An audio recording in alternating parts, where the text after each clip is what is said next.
नमस्कार, यह मेरा ऑफिशियल चैनल है जनपथ वॉइस, जिस पर मैं आप लोगों को पेंशन से जुड़ी हर वह खबर देता हूं जो आप लोगों के लिए बहुत महत्वपूर्ण है। और अगर अभी तक आपने इस चैनल को सब्सक्राइब नहीं किया है तो इस चैनल को जल्दी सब्सक्राइब कर लें, बेल आइकन दबाएं ताकि हर नई अपडेट आपको सबसे पहले मिले। तो चलिए वीडियो शुरू करते हैं। आज हम आपके लिए लेकर आए हैं पेंशन जगत से जुड़ी कुछ ऐसी सासत और अहम खबरें जिनका सीधा संबंध देश के लाखों करोड़ों पेंशन भोगियों और भविष्य की पेंशन का इंतजार कर रहे कर्मचारियों से है। यह खबरें आपकी आर्थिक जिंदगी में एक नए मोड़ का संकेत दे रही हैं, एक नई उम्मीद जगा रही हैं। तो बिना समय गवाए चलिए शुरू करते हैं आज की इन बड़ी और महत्वपूर्ण खबरों की विस्तार से चर्चा। सबसे पहली और सबसे चर्चित खबर है ईपीएस 95 पेंशन योजना के तहत आने वाले सभी पेंशनरों के लिए एक बड़ी और सुखद बदलाव की। दोस्तों, अब हर ईपीएस 95 पेंशनर को न्यूनतम पेंशन के रूप में हर महीने 7,000 से 1,000 रुपये यानी 7,500 रुपये मिलेंगे और इसके ऊपर महंगाई भत्ता यानी डीए भी मिलेगा। जी हाँ,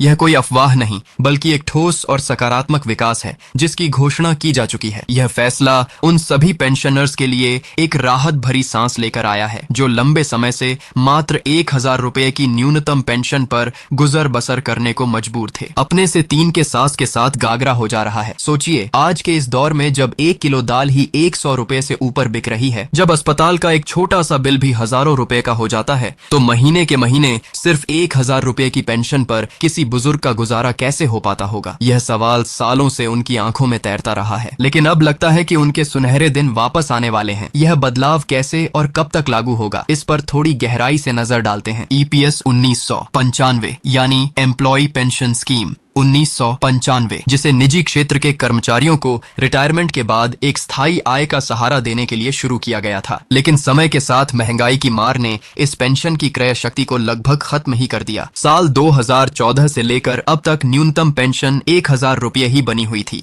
जबकि इस दौरान महंगाई दर ने कई गुना की छलांग लगा ली। इस विसंगति को दूर करने के लिए पेंशनर्स के संगठनों, विशेष रूप से नेशनल एजुटेशन कमेटी द्वारा लगातार आवाज उठाई जा रही थी। उन्होंने महीनों तक दिल्ली में धरने प्रदर्शन किए, सरकार का ध्यान अपनी ओर खींचा। इस साल जनवरी में उनकी एक बड़ी डेलीगेशन की वित्त मंत्री निर्मला सीतारमण से सीधी बातचीत भी हुई। इस बैठक में न्यूनतम पेंशन को 7,500 रुपए करने और एक अच्छी मेडिकल सहायता प्रदान करने की मांग रखी गई। इसके बाद इस मामले की गंभीरता को देखते हुए एक उच्च स्तरीय समिति का गठन किया गया, जिसने पेंशन की गणना के तरीके और महंगाई के प्रभाव की गहन समीक्षा की। जुलाई तक आते आते श्रम मंत्रालय ने इस मांग को मानने की सैद्धांतिक सहमति दे दी और अक्टूबर तक यह फैसला अंतिम रूप ले चुका है। अब बस इसे लागू करने की औपचारिकताएं पूरी की जा रही हैं। अनुमान है कि आने वाले कुछ हफ्तों या महीनों के भीतर ही पेंशनर्स के बैंक खातों में यह बढ़ी हुई राशि देखने को मिलने लगेगी। इसका लाभ देश भर के लगभग 65 लाख पेंशन धारकों को मिलेगा, जिनमें से लगभग 36,500 कम आय वाले रिटायर्ड कर्मचारी हैं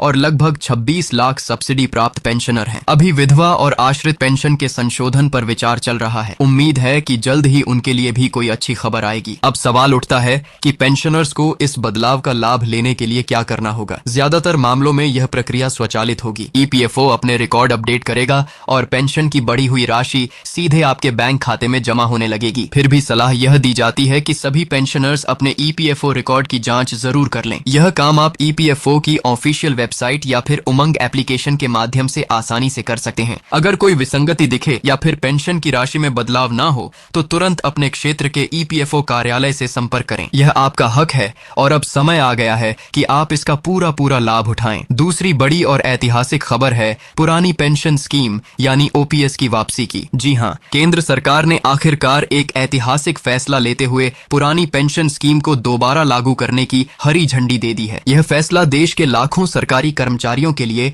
एक सुनहरे सपने के सच होने जैसा है। आपको याद होगा कि साल 2004 में नई पेंशन स्कीम यानी एनपीएस लागू की गई थी, जिसमें पेंशन की कोई गारंटी नहीं थी और यह बाजार के उतार चढ़ाव पर निर्भर करती थी। इसने कर्मचारियों के मन में भविष्य को लेकर एक अनिश्चितता और डर पैदा कर दिया था। लेकिन अब लगभग 20 साल बाद सरकार ने इस गलती को सुधारते हुए वह पुरानी सुरक्षा और भरोसा वापस लौटा दिया है। इस फैसले का सबसे बड़ा फायदा उन सभी कर्मचारियों को मिलेगा जिनकी नियुक्ति सन 2004 के बाद हुई थी। अब तक वे नई पेंशन स्कीम के अंतर्गत आते थे, लेकिन अब वे भी पुरानी पेंशन स्कीम के लाभार्थी बन जाएंगे। इसके साथ ही एक और बड़ी उम्मीद जगी है कि उन्हें बैक डेट यानी पिछली तारीख से पेंशन का भुगतान भी मिल सकता है। इसका मतलब यह हुआ कि जो पेंशन राशि उन्हें एनपीएस के तहत मिलनी चाहिए थी, उसकी भरपाई ओपीएस के मानदंडों के आधार पर की जा सकती है। इससे एक साथ एक मोटी रकम कर्मचारियों के खाते में आ सकती है, जो उनके लिए एक तरह का बोनस साबित होगी। इस पूरी प्रक्रिया को सुचारू रूप से लागू करने के लिए वित्त मंत्रालय ने एक विशेष समिति का गठन किया है। इस समिति का काम ओपीएस के तहत पेंशन वितरण से जुड़ी सभी तकनीकी, प्रशासनिक और कानूनी बाधाओं को दूर करना है। अनुमान लगाया जा रहा है कि फरवरी 2026 तक इस योजना के तहत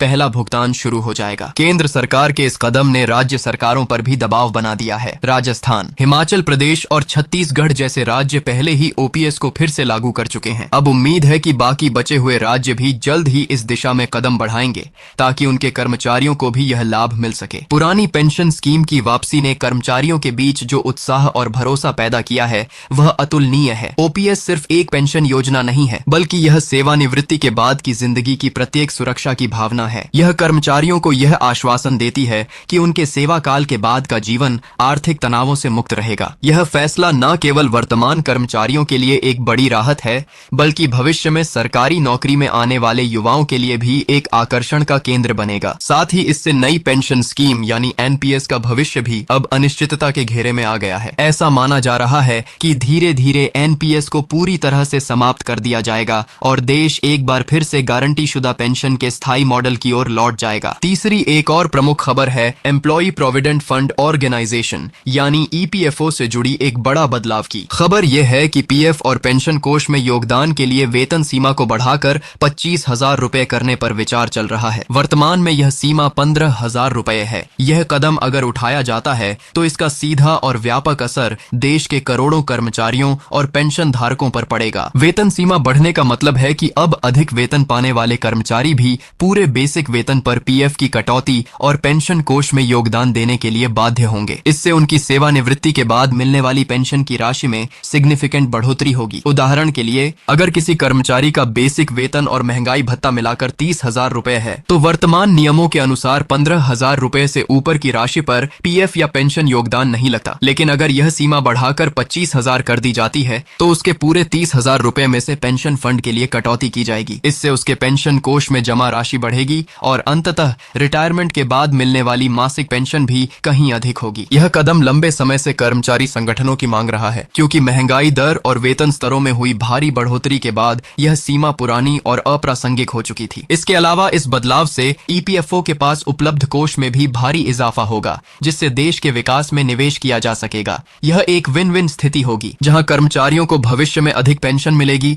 और देश को विकास के लिए अधिक पूंजी। हालांकि इस प्रस्ताव पर अभी चर्चा जारी है और इसे लागू करने से पहले श्रम मंत्रालय और वित्त मंत्रालय के बीच कुछ औपचारिकताएं पूरी की जानी बाकी हैं। लेकिन विशेषज्ञों का मानना है कि यह बदलाव आने वाले वित्तीय वर्ष में लागू हो सकता है। इन तीनों बड़ी खबरों के जरिए को एक साथ देखें तो साफ लगता है कि सरकार का फोकस अब पेंशनर्स और कर्मचारियों की आर्थिक सुरक्षा और जीवन स्तर को सुधारने की ओर है। चाहे वह ईपीएस 95 पेंशनर्स के लिए न्यूनतम पेंशन बढ़ाना हो, या फिर सरकारी कर्मचारियों के लिए पुरानी पेंशन स्कीम की वापसी, या फिर ईपीएफओ की वेतन सीमा में संभावित बढ़ोतरी, हर कदम एक सकारात्मक और प्रगतिशील सोच को दर्शाता है। यह फैसले न केवल वर्तमान पीढ़ी के लिए बल्कि आने वाली पीढ़ियों के लिए भी एक मजबूत आर्थिक आधार तैयार करेंगे। तो दोस्तों, यह थी आज की बड़ी और महत्वपूर्ण खबरें। उम्मीद है कि यह जानकारी आपके लिए हेल्पफुल रही होगी। अगर आपको हमारा यह विश्लेषण पसंद आया हो तो जनपथ वॉइस चैनल को सब्सक्राइब जरूर करें, बेल आइकन दबाएं, इस वीडियो को लाइक करें और अपने सभी पेंशन धारक मित्रों और परिवारजनों के साथ शेयर अवश्य करें, ताकि वे भी इन बदलावों से अवगत हो सकें और अपने हक की लड़ाई लड़ सकें। आपकी सेवा में हम सदैव तत्पर हैं। धन्यवाद। जय हिंद।